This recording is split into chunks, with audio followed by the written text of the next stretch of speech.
If you live in the US or any of these countries, it would not be uncommon to see Amazon trucks going to make deliveries to eagerly awaiting customers. And with same-day deliveries, there's even less wait time. But what if you were an observant investor and you foresaw Amazon's dominance in the retail space? So you decided to cut down on partying and started to invest $100 per month buying Amazon stocks. How much money would you have today?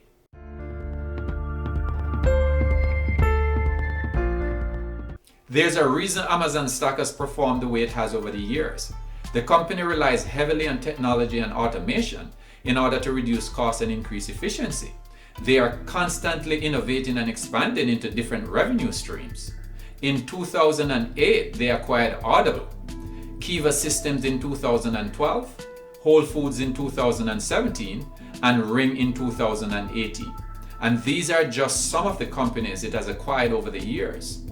They have also started to expand into the healthcare space with the acquisition of One Medical and the launching of Amazon Clinic.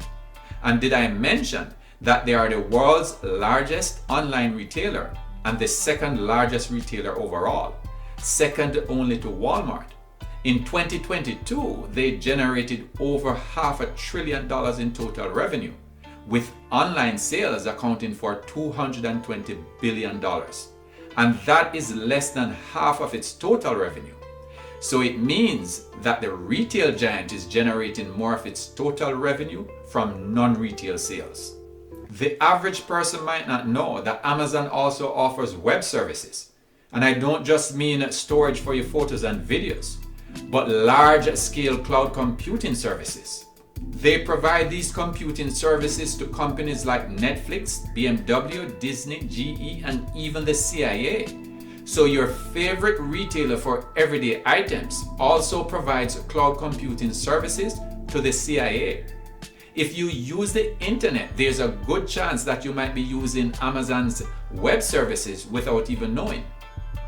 Amazon's constant expansion and revenue stream diversification has led to its exponential growth over the years.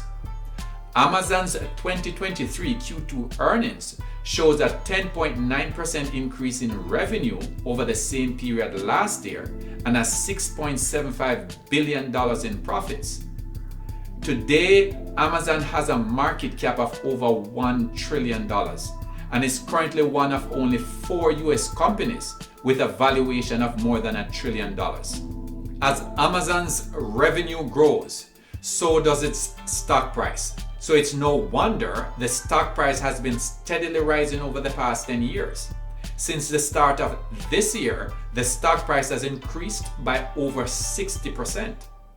Let's say that instead of dining out every month for the past 10 years, you decided instead to take only $100 from your entertainment budget and invest it in Amazon stocks, along with all the dividend that you receive from owning Amazon shares. This is how much money you would have today.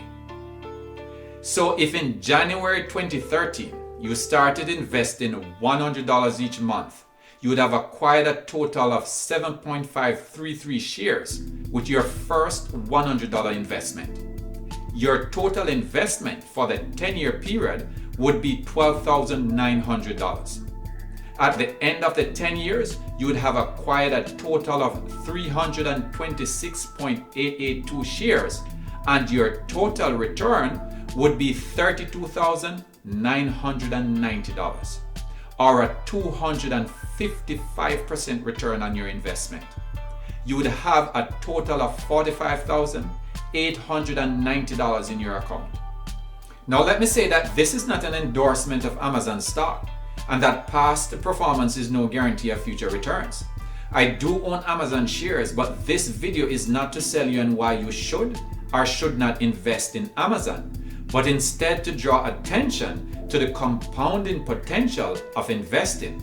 So that $100 that you spend each month that you really don't need to, you could even be buying something from Amazon.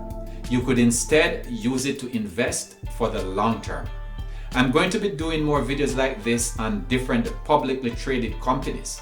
If you want me to do a company, leave it in the comments. If you like this video and you want to see more, Please remember to like, share, and subscribe. See you next time.